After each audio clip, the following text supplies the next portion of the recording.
హల్లెలూయా. చేరొచ్చిన మీ అందరికీ యేసుక్రీస్తు నామమున వందనాలు చెల్లించుకుంటున్నాను. ముఖ్యంగా ముందుగా చేసిన మీకు మీ కుటుంబాన్ని దేవుడు ఆశీర్వదించుగాక.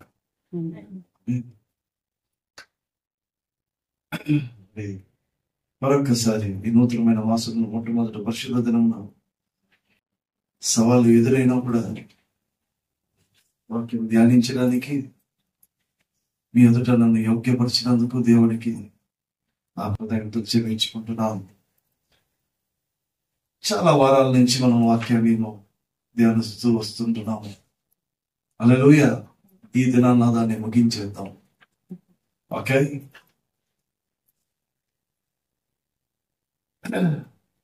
దేని గురించి మనం మాట్లాడుతున్నాం? ఆత్మ సంబంధమైన మందిరము కట్టబడాలి. అది మన బిల్డింగ్ స్పిరిచువల్ హోమ్. ఆత్మ సంబంధమైన మందిరము కట్టాలి. ఆత్మ సంబంధమైన మందిరము కట్టాలంటే మనము సజీవమైన రాళ్ళు వలె ఉండాలి. ఆ సజీవమైన రాళ్ళతో ఆత్మ సంబంధమైన మందిరం ఎందుకు కట్టాలి అంటే మనం ఎవరట? పరిశుద్ధ యాజకులమంట. ఈ పరిశుద్ధ యాజకులు ఏమి చేయాలి? ఆత్మ సంబంధమైన అర్పణలు అర్పించాలి. వీరన్నిటినీ చేయాలంటే మనము ఆత్మ సంబంధమైన మందిరము కట్టాలి. ఈ ఆత్మ సంబంధమైన మందిరము కట్టడానికి వాక్యము ద్వారా దేవుడిస్తున్న 2 ప్రశ్నలు ఏంటంటే, మీరు నా కొరకు ఎలాంటి మందిరము కట్టుదురు? మీరు నా కొరకు ఎలాంటి మందిరము కట్టుదురు అని అడుగుతుంటున్నారు. హల్లెలూయా. ఈ ప్రశ్న ఆయన అడుగుతున్నప్పుడు ఒక ఉపమానము చెప్పాడు. ఒక మనుష్యుడు ఇల్లు కట్టవలెనని ఈయన మాటలు విని వాటి చొప్పున చేసి వాడు లోతున త్రవ్వి, ఎలా త్రవ్వి? లోతున ఎంతవరకు త్రవ్వాడు? ఆ బండ కనిపించేంత వరకు త్రవ్వాడు. ఆ బండ కనిపించిన తర్వాత ఆ పునాది మీద ఇల్లు కట్టాడట. ఆ ఇంటి మీద ఏమొచ్చిందట? బాధ, ఇబ్బంది, కష్టాలు, నష్టాలు, అవమానాలు, నిందలు ఎన్నో ఆ ఇంటి మీద పడిందంట. Hope you understand. హల్లెలూయా. ఎన్నో పడ్డాయట. అవి పడినను అది పునాది మీద కట్టబడినది కనుక ఆ ఇల్లు కూలిపోలేదట. హల్లెలూయా. ఆ పునాది ఏంటి? జీవము గలది. ఓకే, మరి మనం ఎవరు? సజీవమైన రాళ్ళు. ఆ పునాది మీద కట్టబడి ఉన్నాం.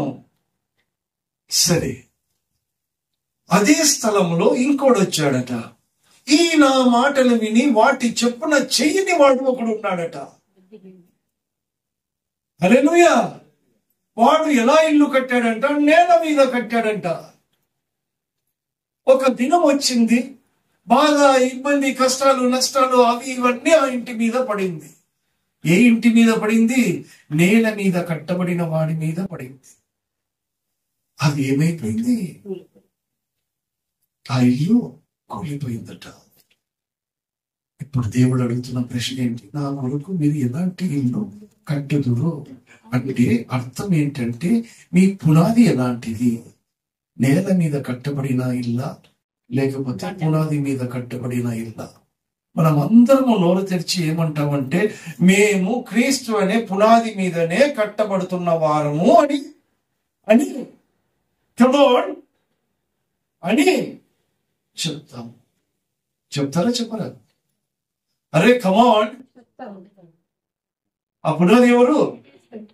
దాని మీదే మేము కడుతున్నాం. ఏమనుకున్నాం? మేము క్రైస్తవం అమ్మా అని మాట్లాడతాం. కానీ కొలొస్సీయులకు రాసిన పత్రిక 1:23 ఏముంటుందో చూద్దాం. మన మొదటి వాక్యంలో దావీదు ఏమంటున్నాడు? మనుషుల చేతుల్లో పడడానికంటే దేవుని చేతుల్లో పడడము మేలు. ఎవరితో చెప్తున్నాడు? గాదుతో, అంటే భవిష్యత్తుతో చెప్తున్నాడు. అతనికి ఒక నిరీక్షణ ఉంది. హల్లెలూయా. నేను ఒక రాజుని, నాకు ఒక రాజ్యం ఉన్నది, నాకు ఒక పరిపాలన ఉంది. నేను ఈ దినము కాదు, నా భవిష్యత్తు గురించి నేను ఆలోచించాలి. హల్లెలూయా. ఆ భవిష్యత్తు ఎలా ఉండాలి? ఆ నిరీక్షణ, భవిష్యత్తు నుంచి నేను ఏమి కాకూడదు, తొలగిపోకూడదు. విశ్వాసంలో ఎలా ఉండాలి? నిలిచి ఉండాలి, స్థిరంగా ఉండాలి. ఆ విధంగా ఉంటే పునాది మీద కట్టబడిన వారు గాలి వచ్చినా, వరద వచ్చినా, బాధలు వచ్చినా, ఇబ్బందులు వచ్చినా, అనారోగ్యం వచ్చినా, ఆర్థిక సమస్య వచ్చినా, అది ఏది ఎదురైనా నా దేవుడు కుమ్మరి.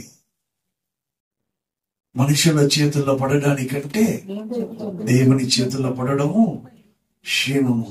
ఎందుకంటే రాబోయే కాలమందు ఆయన ఉద్దేశాలు ఎలాంటివి? హానికరమైనవి. పెద్ద చర్చ్ సే ఆమేన్. నమ్ముతారా?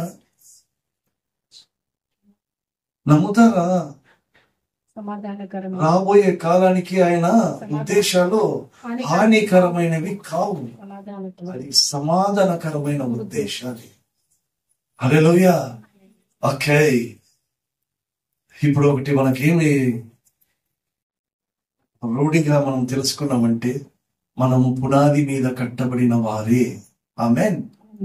ఈ సంఘానికి అనుకున్న కుటుంబములు పునాది మీద కట్టబడిన వారు. ఏది వచ్చినా కూడా వారు స్థిరముగా ఉండి నిరీక్షణ నుంచి తొలగిపోకుండా విశ్వాసంలో నిలిచిపడుతున్న సంఘము. ఆమేన్. మంచిది. ఇప్పుడు రెండవది ఏంటంటే, ఆయన కొరకు, ఆయన యుద్ధకు వచ్చి ఆ విధమైన ఇల్లు కడుతూ, ఇప్పుడు ఏమి చేయాలి? ఇల్లు కడుతున్నామా? పునాది మీద ఇల్లు కట్టామా లేదా? ఇల్లు కట్టిన తర్వాత ఇప్పుడు ఆ వస్తువు అక్కడ పెట్టాలి, ఈ వస్తువు ఇక్కడ పెట్టాలి, ఇది ఇచ్చి చేయాలి, అది చేయాలి, ఇది కిచెన్ రూమ్, అది ఇది అనుకున్నట్లుగా ఇప్పుడు ఆయన ఆత్మ సంబంధమైన మందిరము కట్టబడుతున్నప్పుడు కొన్ని పనులు చేయాలి. ఏం పనులు చూద్దాం. Work far him. పరిశుద్ధ యాజకులుగా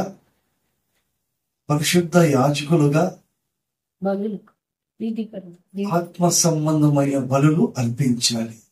చూద్దాం. మొదటి అర్పణ ఏంటో రోమీయులకు రాసిన పత్రిక 12:1-2. రోమీయులకు రాసిన పత్రిక 12:1-2. కాబట్టి సహోదరులారా, పరిశుద్ధమును దేవునికి అనుకూలమునైన సజీవ యాగముగా మీ శరీరములను ఆయనకు సమర్పించుకొని, సజీవ యాగములుగా మీ శరీరములను ఆయనకు సమర్పించుకొని, ఎలా నా యొక్క జీవితాన్ని, ఈ యొక్క శరీరాన్ని సజీవంగా యాగము ఎలా చేస్తాను? ఆ కాలములో గొర్రెలైనా గాని, ఎడ్లైనా గాని వాటిని తీసుకుని వచ్చి ఏం చేస్తారు?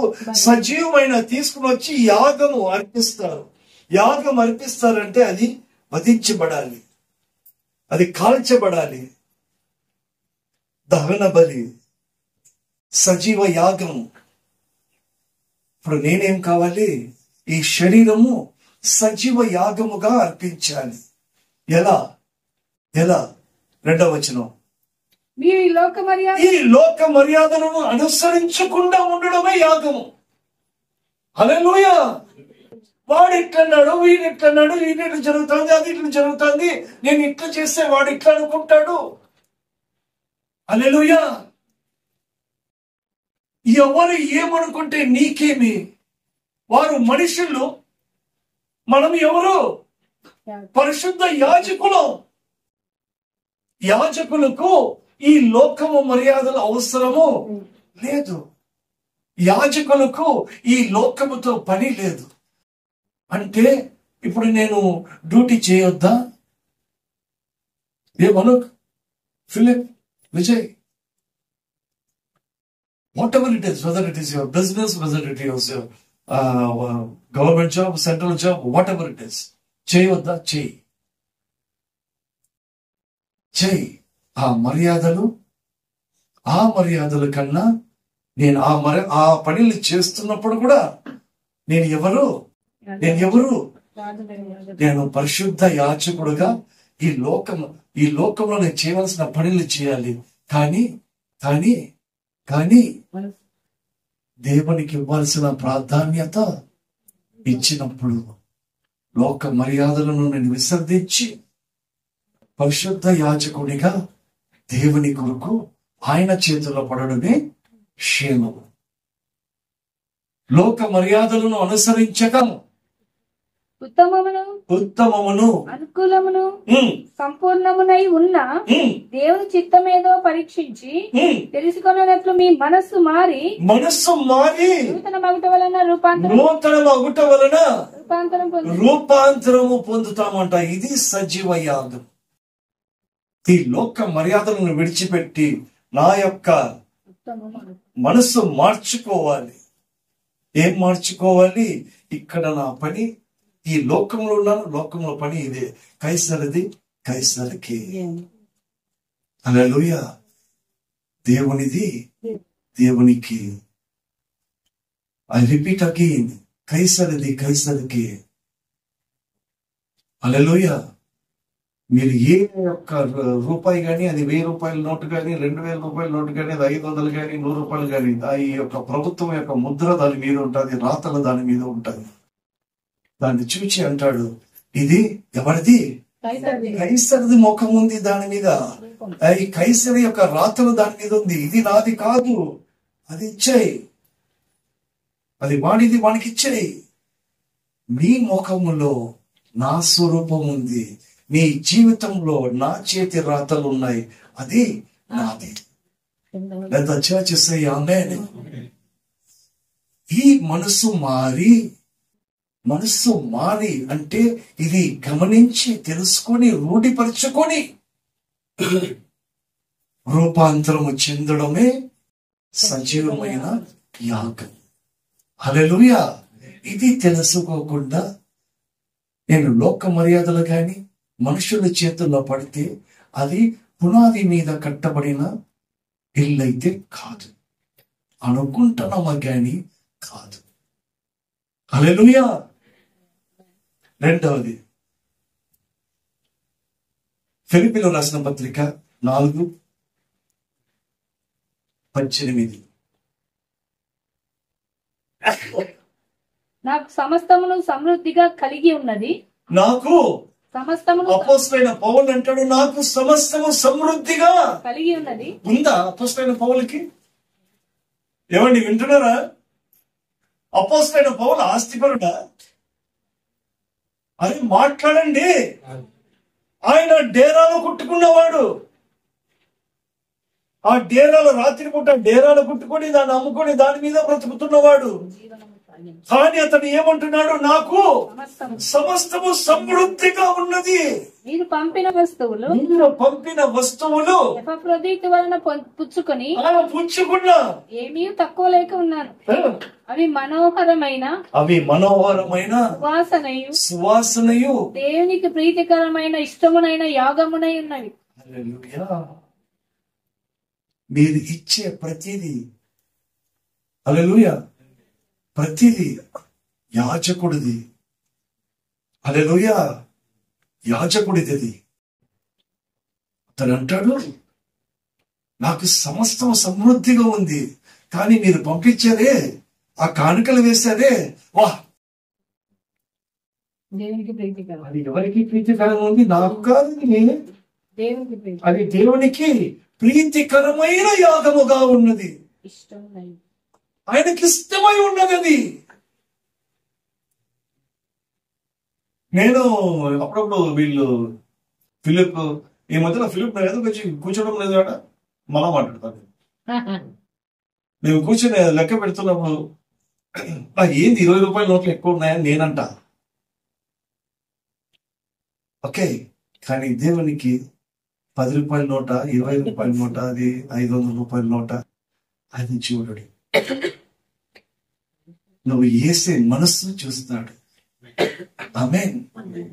అది ఇచ్చేది ఏ విధంగా ఇస్తున్నావు, ఆ ఇచ్చేది ప్రీతికరంగా ఇష్టపూర్వకమైన యాగముగా ఉందంట దేవునికి.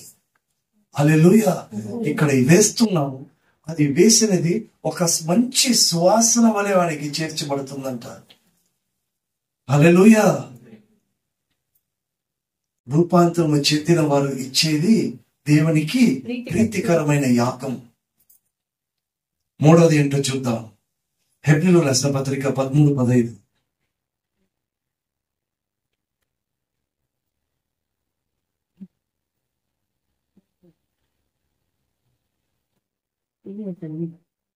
హెబ్రీయులకు రాసిన పత్రిక 13:15. Come on.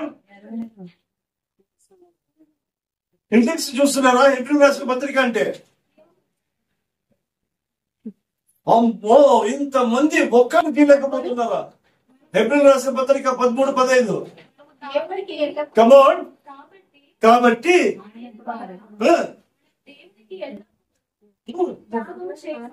ఎల్లప్పుడూ స్తుతి యాగము, కమోన్ ఐ రిపీట్ అగైన్, ఎల్లప్పుడూ నేను ఏమి చేయాలి?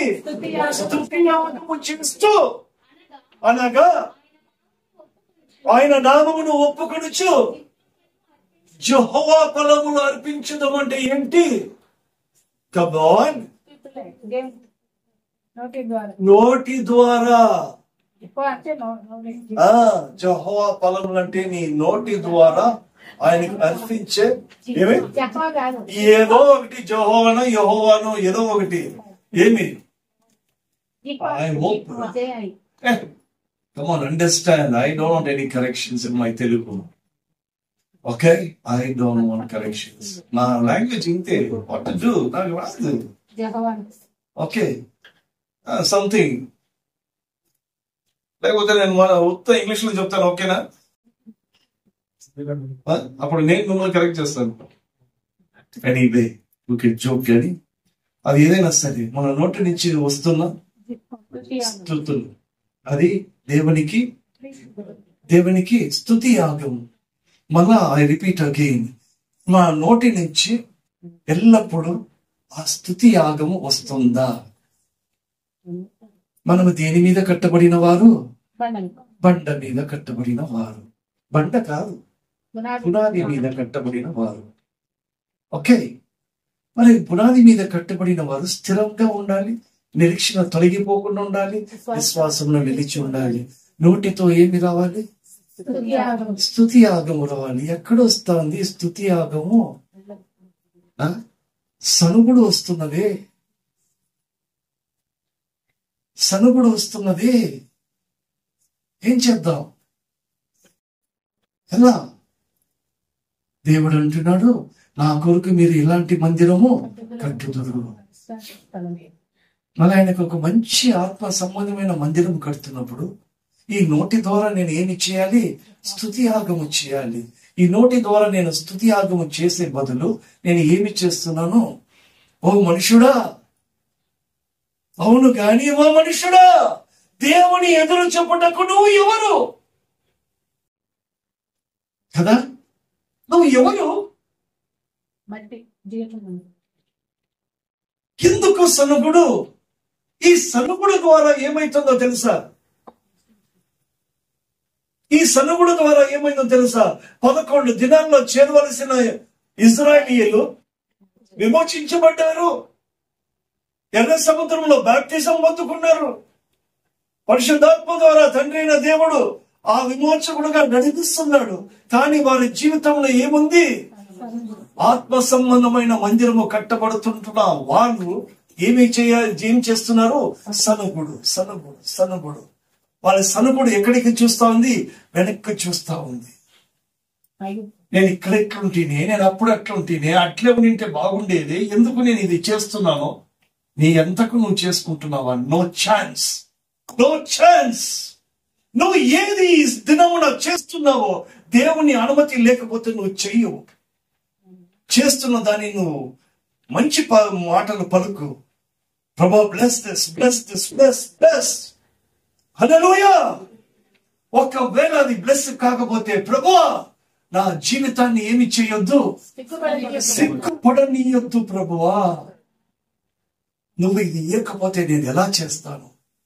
ఇచ్చావు, ఈ ఇల్లు ఇచ్చావు, ఈ కుటుంబాన్ని ఇచ్చావు, ఈ బ్రతుకు ఇచ్చావు. ఓకే, ఇదిగో అనారోగ్యం ఉంది. ఓకే, డాక్టర్లకు మించిన పరమ వైద్యుడివి నువ్వు.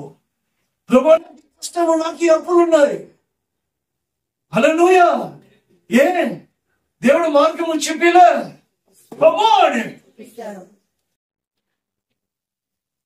అంతకుముందు నీ సనుగుడు విన్నాడు, కానీ జీవితమే సనుగుడు కాకూడదు.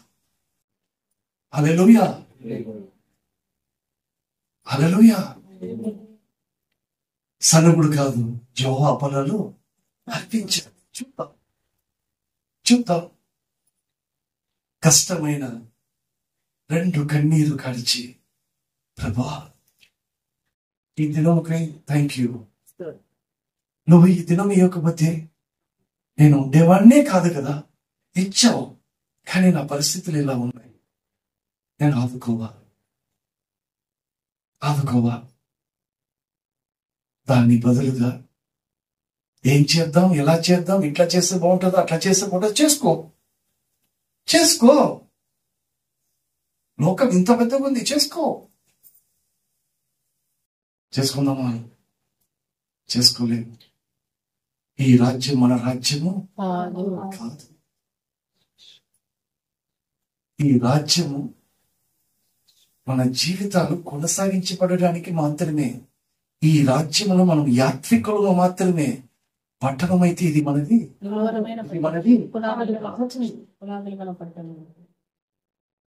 ఎందుకు మళ్ళా ఇవన్నీ, ఈ జీవితం ఎందుకు ఎట్లుందంటే, ఈ ఆలోచన పెట్టుకుని అక్కడికి ఎట్లా పోతాం మనం? అక్కడ పోయినప్పుడు మళ్ళీ ఇదే అంటాం మేము. ఒకటి తెలుసా మీకు?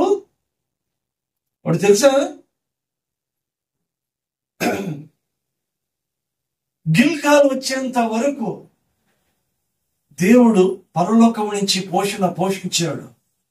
కానాన్లో అడుగు పెడితేనే అది ఆగిపోయింది.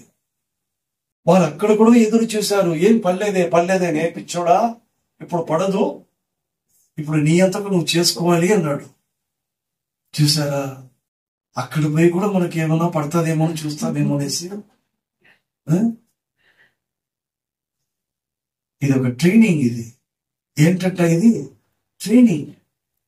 ఇది ఒక స్కూల్లో పాఠాలన్నీ నేర్చుకొని ఇక్కడే ఉంటారా మీరు? పద్మతి గర్ల్స్ కమాన్, ఇక్కడే గుంటకల్లోనే ఉండిపోతారా? ఎన్ని సంవత్సరాలు ఉంటారు? కమాన్, కోర్స్ అయిపోయినంత వరకు. తర్వాత ఎక్కడ పోతారు? మిమ్మల్ని అడిగానా? ఏం పోతుందేమో. ఎందుకు చెప్పారు? నీకు చెప్పారు, నాకు చెప్తారు. మళ్ళా ఎవరింటికి పోతారు? మీ ఇంటికి కదా. ఇక్కడ ఎందుకు వచ్చారు? మనం అందరము కూడా ఇక్కడ అంతే. హల్లెలూయా. ఒక్కొక్కరు ట్రైనింగ్ లో ఇక్కడ ఉన్నాం. ఈ ట్రైనింగ్ అయిపోగానే ఏం కావాలి? ఇంటికి వెళ్ళిపోవాలి. ట్రైనింగ్ పూర్తి కానోడు ఇక్కడే ఉండిపోతాడు. హల్లెలూయా. నా నోటి నుంచి ఏ ఫలాలు వస్తున్నాయి, ఏ యాగం వస్తున్నది, అది స్తుతి యాగముగా ఉండాలి గాని అది సరుగుడైన యాగముగా ఉండకూడదు. సరే, ఇప్పుడు ఆయన యుద్ధకు వచ్చి ఇల్లు కట్టారు పునాది మీద. రెండవది పనులు చేస్తున్నాం. మూడవది ఏం చేయాలి? ఆయన యుద్ధకు వచ్చాను, పనులు చేస్తున్నాను. వీటి మీద నాకు ఏముండాలి? నమ్మకం ఉండాలి. హల్లెలూయా. నమ్మకం ఉండాలి. 1 పేతురు 2:7. 1 పేతురు 2:7. విశ్వసించుచున్న మీకు ఆయన హల్లెలూయా. చాలండి. విశ్వసించిన వారికి ఆయన ఎవరు? అమూల్యమైన వాడు. హల్లెలూయా. ఆయన అమూల్యమైన వాడు. ఆ అమూల్యత ఎలా ఉంటదంటే 1 పేతురు 1:3. మన ప్రభువగు యేసుక్రీస్తు తండ్రి అయిన దేవుడు స్తుతింపబడును గాక. మృతులలో నుండి యేసుక్రీస్తు తిరిగి లేచుట వలన జీవముతో కూడిన నిరీక్షణ మనకు కలుగునట్లు అనగా అక్షయమైనది చాలండి. జీవముతో కూడిన నిరీక్షణ ఎలా వచ్చింది మనకి? ఆయన మృతుల నుంచి తిరిగి లేవడము ద్వారా నాకు ఏమి కలిగింది? ఒక అమూల్యత నాకు కలిగింది.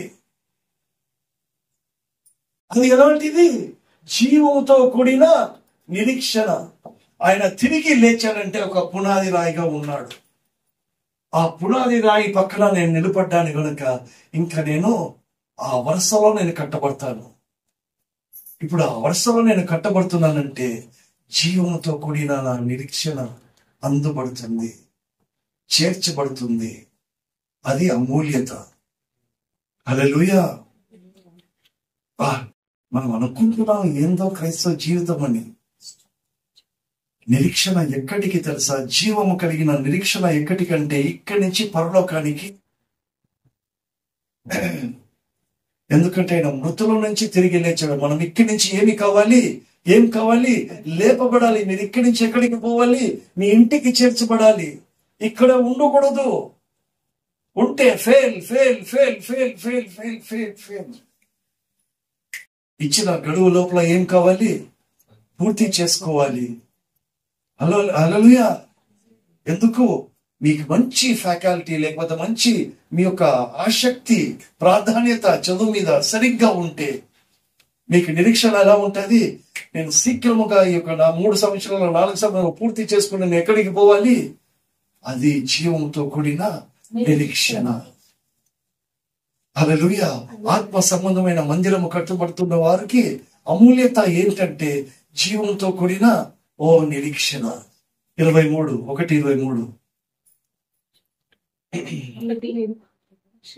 పేతురు 1:23. మీరు క్షయబీజము నుండి కాక శాశ్వతమగు జీవము గల దేవుని వాక్య మూలముగా అక్షయ బీజము నుండి పుట్టింపబడిన వారు. హల్లెలూయా. రెండవ అమూల్యత మనకు అమూల్యము మనకి ఏమి దొరుకుతా ఉంది? శాశ్వతమగు జీవము గల దేవుని వాక్యము మనకు దొరుకుతా ఉంది. మీకు బుక్స్ లేవా? చదువులు లేవా? చెప్పేవారు లేదా? కదా, ఉన్నాయి కదా. మనకు కూడా ఉన్నాయి. బైబిల్ అనేది ఒకటి ఉంది, వాక్యం అనేది ఒకటి ఉంది. నేను బైబిల్ చదవలేను, నాకు రాదు అంటే మాటలు వినపడుతున్నాయి కదా, చెవులు ఉన్నాయి కదా, వింటున్నాము కదా. ఆ జీవము గల వాక్యము మనకున్నది. హల్లెలూయా. యోహాను రాసిన సువార్త 4:10.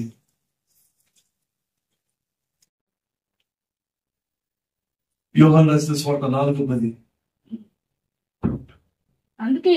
అందుకు యేసు నీవు దేవుని వరమును నాకు దాహమున కిమ్మని నిన్ను అడుగుచున్న వాడెవడో అదియు ఎరిగి ఉంటే, అదియు నువ్వు నమ్మినట్లయితే, నువ్వు విశ్వసించినట్లయితే ఆ అమూల్యత ఎలాంటిదంటే నీవు ఆయనను అడుగుదువు, ఆయన నీకు జీవజలం ఇచ్చునని ఆమెతో చెప్పాను. ఆయన నీకు ఏమిస్తాడు? చూడండి, జీవజలము ఉంది, జీవము గల వాక్యం ఉన్నది, జీవము గల నిరీక్షణ ఉన్నది. ఎక్కడి నుంచి వచ్చింది ఇవన్నీ? ఎక్కడి నుంచి వచ్చింది? ఆయన మృతుల నుండి తిరిగి లేయడము ద్వారా, ఆయన మనకు ఒక మూల రాయిగా ఉంటున్నందు ద్వారా, ఆ మూల రాయి పక్కన నేను కట్టబడుతున్నము ద్వారా ఇవన్నీ నాకు కలుగుతున్నది. మీరు దేవునికి ఎలాంటి మందిరము కట్టుతున్నారు? ఫస్ట్ మీరు దేవునికి ఎలాంటి మందిరము, నా కొరకు మీరు ఎలాంటి మందిరము కట్టుదురు? హల్లెలూయా. కాబట్టి ఏం చేయాలి? ఆయన యుద్ధకు రావాలి, పునాది మీద కట్టాలి. రెండవది, ఆయన యుద్ధకు వచ్చిన వారు ఆయన కొరకు పని చేయాలి. రెండవది ఏం పని చేయాలి? యాగము. ఒకటి సజీవ యాగం, రెండవది దేవునికి ప్రీతికరం ప్రీతికరమైన యాగం, మూడవది స్తుతి యాగం. ఇవి చెల్లిస్తూ ఆ చెల్లించిన ఆయనని మనం నమ్మాలి. ఎందుకంటే ఆయనలో కొన్ని అమూల్యతలు ఉన్నాయి. హల్లెలూయా. ఇప్పుడు రెండవ ప్రశ్న, నా విశ్రాంతి స్థలం ఏది? నా విశ్రాంతి స్థలము ఏది? చాలా ఇంపార్టెంట్ ఇది. చూద్దాం. లూకా రాసిన సువార్త 9:58. లూకా రాసిన సువార్త 9:58. అందుకే యేసు నక్కలకు బొరియలను ఆకాశ పక్షులకు నివాసములు కలవు కాని మనుష్య కుమారుని తలవార్చుకుంటకైనను స్థలము లేదని అతనితో చెప్పాను. హల్లెలూయా. నక్కలంటే తెలుసా? నక్కలంటే తెలుసా?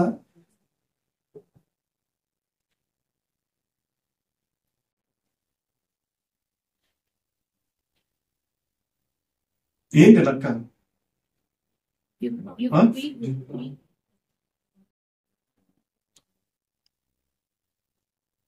నక్క యొక్క గుణాలు తెలుసా? అలాంటి ఏం మారి నాకు తెలుగులో ఏ మారో బ్రదర్ లోపల రండి.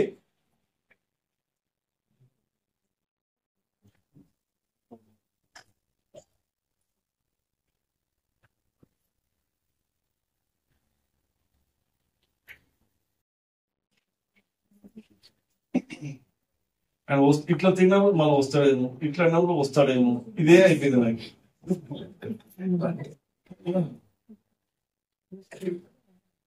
ఈ మొత్తం అన్ని ఇరుకొడితే అప్పుడు తెలుస్తుంది నీకు. ఏం మాట్లాడుతున్నావు? నక్కలకి ఏమున్నాయి? నక్కలకి ఏమున్నాయి? The foxes have holes. గొర్రెలు ఉన్నాయి. ఆకాశ పక్షులకు గూళ్ళు ఉన్నాయి.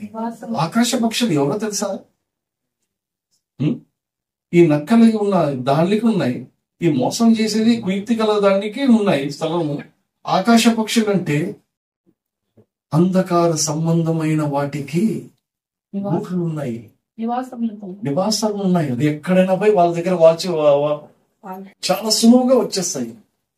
కానీ అన్ని సృష్టికర్తలు నాకు తల వాంచుకోవడానికి స్థలము లేదు. ఎందుకు లేదు? అది స్థిరమైన ఇల్లు కాదు. అస్థిరమైన ఇంటిలో వాటికి చోటున్నాయి, నాకు చోటు లేదు. స్థిరమైన ఇల్లు తక్కువ అయిపోయినాయి. ఆ అస్థిరమైన వాటికి, అస్థిరమైన ఇండ్లలో అస్థిరమైన వాటికి స్థలాలు ఉన్నాయి, నాకు లేదే. కాబట్టి నా విశ్రాంతి స్థలం ఏది? ఒక మంచి ఇల్లు కడితేనే కదా నాకు విశ్రాంతి ఉంటుంది. You got it? Hallelujah. So స్థలం ఉందా లేదా? స్థలం ఇస్తే నేను స్థిరంగా ఉన్నానా, అస్థిరంగా ఉన్నానా? నా యాగాలు ఏంటి? రెండవది మలాకి 1:6-8. మలాకి రాసిన గ్రంథం 1వ అధ్యాయం 1:6. కుమారుడు తన తండ్రిని గణపరచును కదా, దాసుడు తన యజమానుని గణపరచును కదా. నా నామము నిర్లక్ష్య పెట్టు యాజకులారా, ఎవరు? యాజకులారా, నేను తండ్రినైతే, నేను మీకు తండ్రినైతే నాకు రావలసిన ఘనత ఏమాయను? 8. నేను యజమానుడనైతే నాకు భయపడేవాడు ఎక్కడ ఉన్నాడు? సైన్యములకు అధిపతి యెహోవా మిమ్మల్ని అడగగా,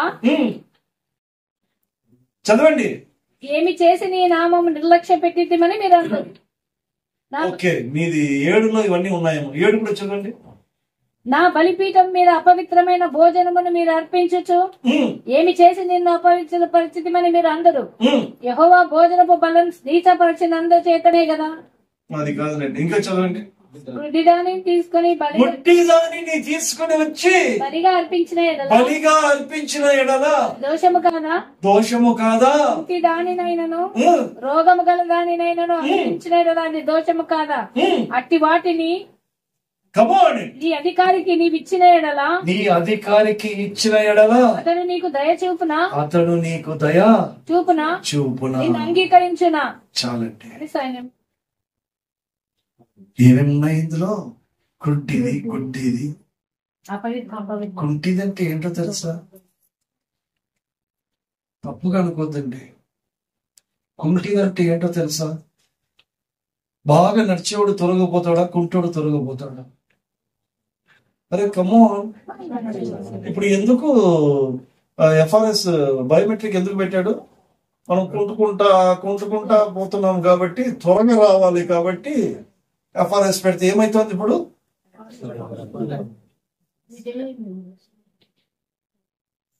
ఎప్పుడు వచ్చింది ఇది? అధికారి, ఈ లోక సంబంధమైన అధికారి వీరు కుంటుకుంటూ వస్తున్నారు కనుక FRS పెడితే కరెక్ట్ గా నడుస్తారని పెట్టాడు. చేస్తున్నావా లేదా నిర్మల? చేస్తున్నావు కదా. మొన్న అనింది, ఒక్క నిమిషము నాకు లేట్ అయితే ఏమిచ్చినారు? షోకాస్ నోటీస్ ఇచ్చినారంట. రీజన్ ఏంటో చెప్పు. 1 minute లైట్. ఆ 1 minute కుంటింది. ఎందుకు నువ్వు కుంటుకుంటూ వచ్చావు అని అడిగాడు. చెప్పాలి. బస్సు కుంటో లేకపోతే ఎవరు కుంటో? నువ్వు షోకాస్ నోటీస్ ఇవ్వాలా లేదా? ఇవ్వాల్సిందే. అది నీ అధికారికి ఇస్తే వాడు ఒప్పుకుంటాడా? ఒప్పుకోడు. మరి నా దగ్గర ఎందుకు కుంటుతాను? గుడ్డితనం కనపడదా?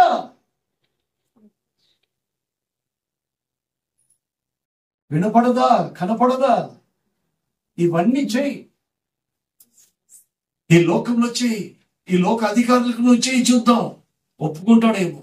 ఒప్పుకోడు. మరి నాకు వచ్చిన ఘనత ఎక్కడా? నా విశ్రాంతి స్థలం ఎక్కడా? నాకు భయపడవా? వాడికి భయపడతావే. వస్తేనే ఇంకా పెట్టుకునేకి లోపల వస్తేనే నేను 1 minute లేట్ పోయినాను, నాకు అప్పుడే నోటీస్ వచ్చేసింది, నేను ఇది ఇవ్వాలా.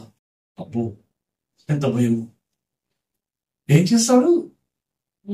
అయినా చెప్తాను, ఏం చేస్తాడు? ఇవ్వకపోతే ఏం చేయడు. కానీ భయం ఉందా లేదా కదా? దేవునికి భయపడవా కదా? This is the question. నాకు తల వాంచుటకు మై ప్లేస్. ఆ ప్లేస్ సరిగా లేకపోతే నా ఇల్లు సరిగా కాదు. అస్థిరమైన ఇల్లులో అస్థిరమైన వాడికి నివాసం ఉంటది, కానీ నేను దాంట్లో నివసించే వాడిని కాదు. నా నివాస స్థలము, నా విశ్రాంతి స్థలం ఏది? మూడవది లేవీయులకు రాసిన పత్రిక, లేవీయులకు రాసిన గ్రంథము 23:3. The book of Levi 23:3.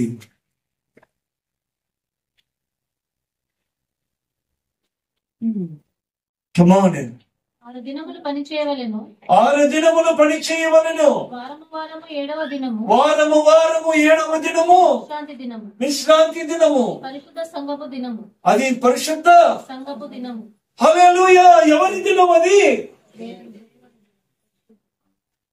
ఎవరిది?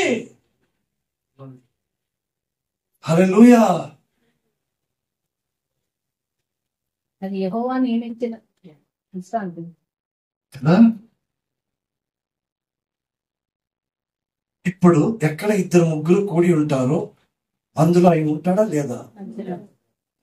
మళ్ళీ ఇక్కడ ఒక కుంటి పడతా ఉంది. ఎక్కడ చీరలు ఖాళీ ఉన్నాయి.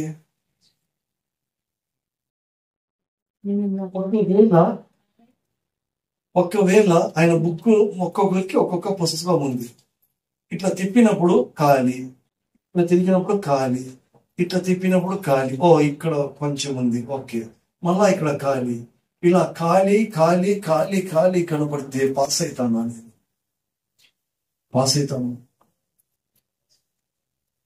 మీ ప్రాక్టికల్స్ లేకపోతే మీ రికార్డ్ బుక్స్ ఖాళీగా ఉంటే can you be promoted? No chance. Your record book should be perfect and intact and with compact. Hallelujah. నా విశ్రాంతి స్థలము ఏది? హల్లెలూయా. ఎన్ని అబ్సెంట్లు. నా విశ్రాంతి దినమున నేను నివసించాలి, నువ్వు అక్కడికి వచ్చినప్పుడు నేను నీలో నివసించాలి, నీతో పాటు నేను నీ ఇంటికి రావాలి అని అనుకున్నా. నువ్వు రాలేదే. నువ్వు వచ్చి నీ ఇంటికి నన్ను తీసుకుపో. నువ్వు రాలేదు, నేను ఎలా వస్తాను నీ ఇంటికి? హల్లెలూయా. నిన్నటి దినాన్న మర్చిపోయారా? ఎందుకు ఇన్ఫార్మ్ చేయలేదు? నేను నిన్న చాలా బాధపడ్డాను. 1 hour వెయిట్ చేశాను ఒక్కడే ఇక్కడ. నిన్న నాకు చాలా హెక్టిక్ పనులు ఉన్నాయి. నాకు మా అన్న వదిన ఇల్లు ప్యాక్ త్వరగా ముగించుకొని నేను పోవాలనుకున్నా. 8 o'clock వరకు కూడా ఎవరు రాలేదు.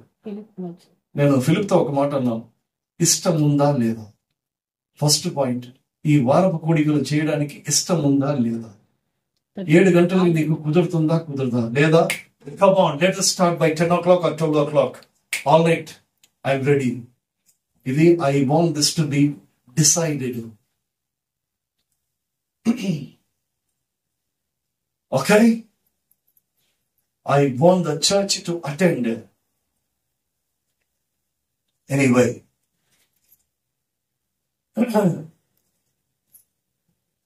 కాబట్టి దేవుడు ఏం చేస్తున్నాడు? ప్రకటన 3:20.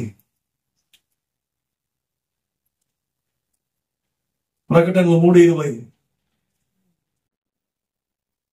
ఇదిగో నేను తలుపు నొద్ద నిలిచుండి తట్టుచున్నాను. అది ఎలాంటి ఇల్లు?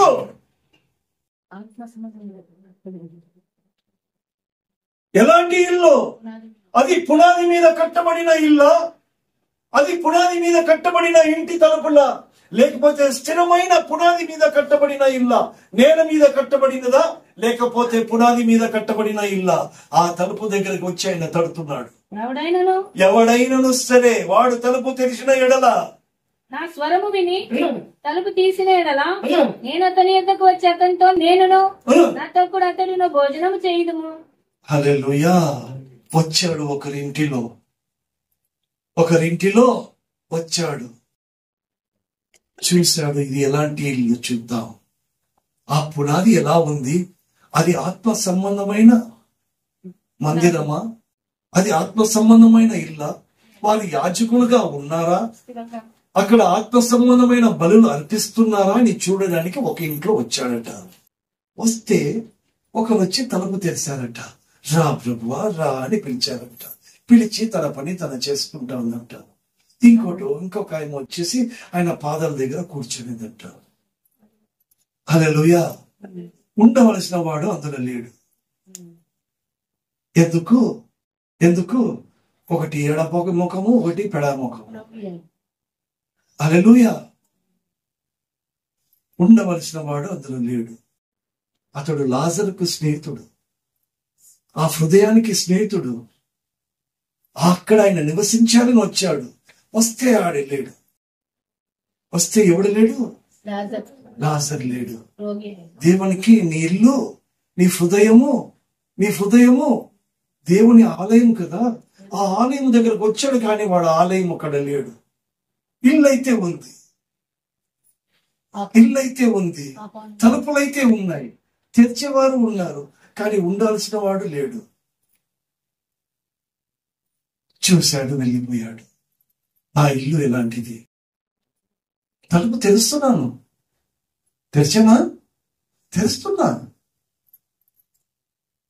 ఇంట్లో ఆ హృదయం ఉందా? ఆయన నివసించడానికి స్థలం ఉందా? That is the question. Hallelujah. So how was my house? How was my building?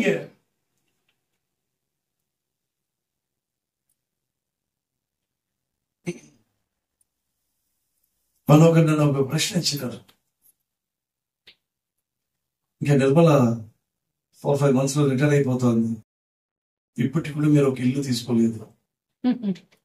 అక్కడ ఒక మంచి బిల్డింగ్ ఉంది, వచ్చి చూస్తారా రండి. సూపర్ ఫౌండేషన్, ఎట్లాంటి ఇల్లు తెలుసు. ఓకే,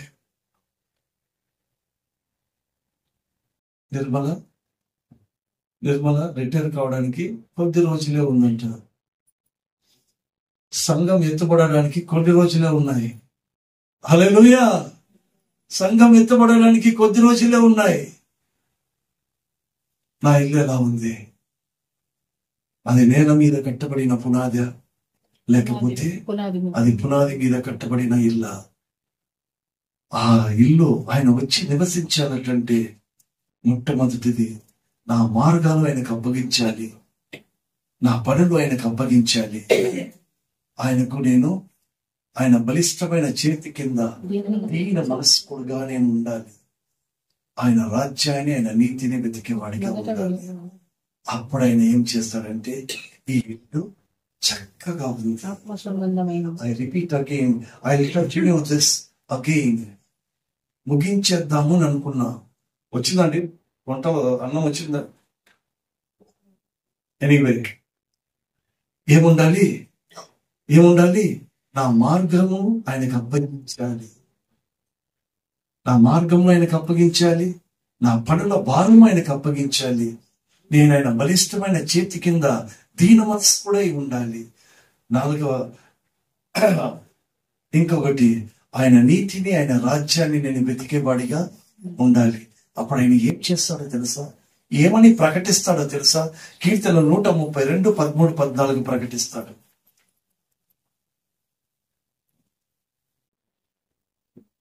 కీర్తన 132, 13, 14. యెహోవా సీయోనును ఏర్పరచుకుని ఉన్నాడు. యెహోవా సీయోనును ఏర్పరచుకున్నాడు. సీయోను అంటే దేవుడు నివసించే పరిశుద్ధమైన స్థలం. తనకు నివాస స్థలముగా దానిని కోరుకొని ఉన్నాడట. హల్లెలూయా. ఇది నేను కోరిన స్థానం, ఇది నేను కోరిన స్థానం. ఇది నిత్యము నాకు విశ్రమ స్థానముగా ఉంటుంది. ఇది నిత్యము నాకు విశ్రమ స్థానం, నాకు విశ్రమ స్థానముగా ఉండును. ఇక్కడనే నేను నివసించెదను. హల్లెలూయా. ఈ మాటలు ఈ సంఘానికి అనుకున్న కుటుంబం నూతనంగా వచ్చిన మీ యొక్క కుటుంబములో నెరవేర్చబడును గాక. కాబట్టి నన్ను జ్ఞాపకము చేసుకున్నట్టుకై దీనిని చేయడని చెప్పిన దేవుడి మాటలు మన వెనుకడికి ఆశీర్వదించి దీవించును గాక. ఆమేన్. ప్రార్థన.